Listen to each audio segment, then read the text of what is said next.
People ask me, are we going to have a recession? And my answer is we might be in a recession right now and not even know it. We could be facing a global recession, including China, but just focusing on the U.S. because that's the Fed's sort of territory. So Powell's saying, the economy is great is nonsense. What he said, by the end of the year, we could be looking at 4.2% unemployment, 3.5 to 4% interest rates, and, kind of 2.7% inflation. Wait a second, inflation is 8.6 today. How do you get to, 2.7, number one? And then what about rising unemployment and higher interest rates? How do you reconcile those things? He said all three of those things. But what state of the world could make those things come true? There's only one, which is a recession. A recession would do it. A recession will raise unemployment. Higher interest rates will cause the recession. And the recession will cause inflation to go down. So in effect, Powell is saying we're going to have a recession. Inflation, prices go up, so we understand that, or maybe put differently, the value of your money goes down. You don't get as much for your money, same thing. But inflation, broadly speaking, has two causes. One is called, not to get too technical, but it's called cost push. This comes from the supply side. So there's a shortage of oil, and we've got a financial and economic war going on between Russia and the United States. The U.S. really started, but U.S., EU, Canada, Australia, Japan versus Russia. That's obviously disrupting supply chain, cutting down energy supply, causing the price of oil to go up, et cetera. So that's coming from the supply side. And you're exactly right. The Fed can't drill for oil. The Fed can't plant wheat. The Fed can't make semiconductors. So they can't do anything about this. And the supply chains are breaking down. They were breaking down before the war in Ukraine, but Ukraine has made it worse. The other source of inflation is called demand pull. And this is when individuals, you, me, and all of our viewers and, everyday Canadians and Americans worry about inflation. We say, well, I'm just thinking about buying a refrigerator. Better buy it now before the price goes up, or the car, house, or whatever it might be. They're different, but they affect each other. When the cost push inflation from the supply side has enough effect, there's a tipping point or critical threshold in psychology. We say, maybe it is out of control. I better go buy some stuff. Then the velocity of money goes up, and then you get inflation. So the Fed can't do anything about cost push. They can't do anything about the price of oil, and you're right about that. But they're looking at the demand side, saying, hey, if this supply thing goes on long enough, eventually the psychology will change, and we'll get demand pull and behavioral, and that is really hard to change. So what they're trying to do, they know they can't change the supply side, but they're trying to squash the demand side before it gets out of control. Now, the question, of course, is can they do it? The answer is they can do it, but at what cost? So a general rule of thumb, this is really simple.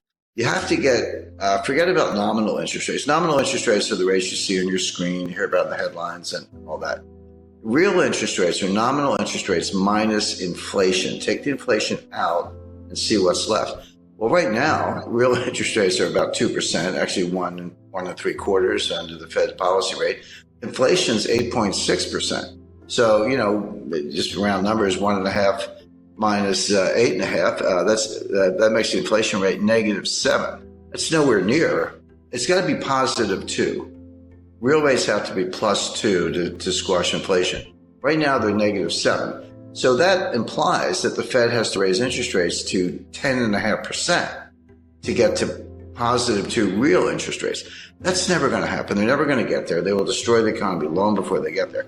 So the Fed has no hope of squashing inflation from the demand side, as you described, by raising rates, unless inflation comes down for other reasons. So what they're going to do, they're going to keep raising rates, 2, 2.5, 3, 3.5, 4, hope that inflation comes down from 8 to maybe 3, although I think that's a stretch. You could get into positive real rate territory, but they're really far away from it. So I think, by the way, I described what they're trying to do. I should make it clear they're going to fail. The only way inflation comes down, the way we're talking about, is if they trash the economy, a severe recession. If that happens, you say, well, do people still need to put gas in their cars?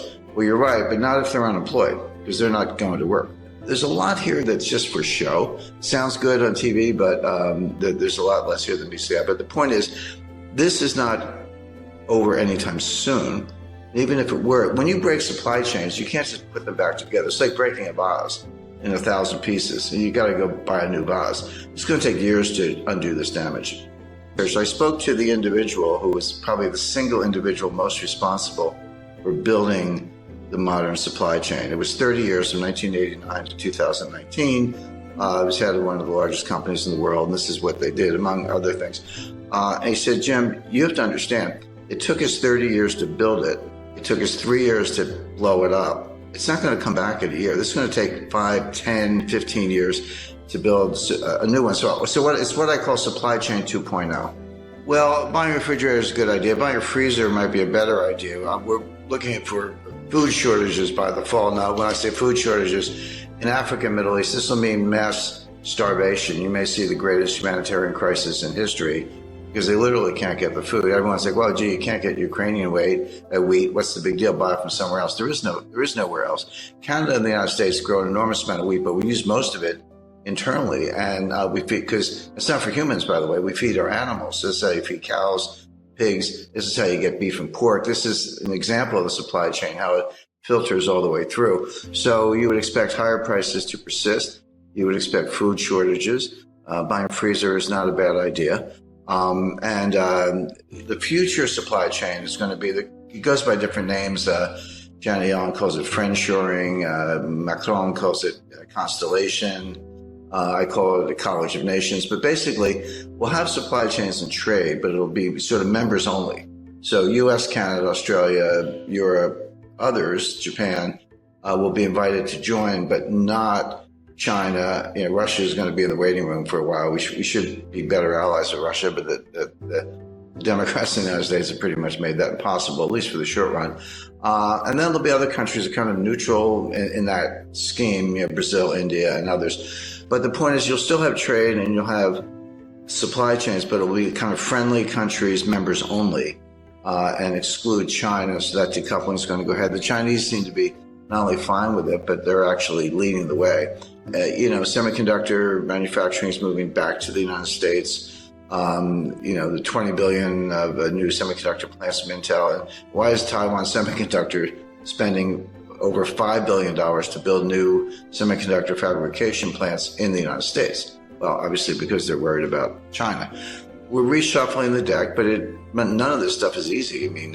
Semiconductor plants take 5 years to build. A new refinery, forget it. That's like 7 to 10 years. We haven't had one in the United States since 1977. So it's going to take a while to do all this.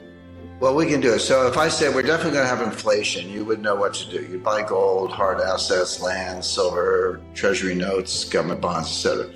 If I said we're definitely going to have deflation, you would also know what to do. You would reduce leverage. You would have more cash, and there are other assets you could go into. The problem is we could have both. There's no question we have inflation right now. It's front and center. But if the Fed squashes it and causes a recession or worse, you could flip to deflation very quickly. So this is going to sound like an obvious statement. What you want is diversification. Sounds obvious, but most people don't know what diversification is. I see people, I've got 50 stocks in 10 different sectors. I'm highly diversified. I'm like, no, you're not. You have one asset class called stocks. Real diversification, have a slice of stocks, gold, real estate, cash. Agriculture is a good investment. Energy, forget the Green New Scam. That's a joke. Oil and natural gas are going to be around for a long time. Here are the key takeaways from Jim Rickards. 1. The Fed faces a difficult situation with inflation. They can only control demand-side inflation, not supply-side issues. Current real interest rates are around 7% when they need to be plus 2% to fight inflation. They would need to raise rates to about 10.5% to effectively fight inflation, which would severely damage the economy. 2. Supply chains are severely disrupted. It took 30 years to build the modern supply chain, but only 3 years to break it. Rebuilding will take 5 to 15 years. A new members-only supply chain system is emerging between allied nations, excluding China and Russia. 3. Food security is becoming a major concern. Significant shortages expected by fall could lead to humanitarian crises in Africa and Middle East. Limited alternatives to Ukrainian wheat production affects both human food and animal feed supply chains. 4. Investment advice focuses on true diversification. Don't just diversify within stocks. Consider multiple asset classes, Stocks, gold, real estate, cash, agriculture, energy, oil, and natural gas, expected to remain important despite green initiatives. 5. Risk of recession. May be necessary to bring down inflation, would increase unemployment but decrease inflation. Fed's current path likely to fail without causing significant economic damage.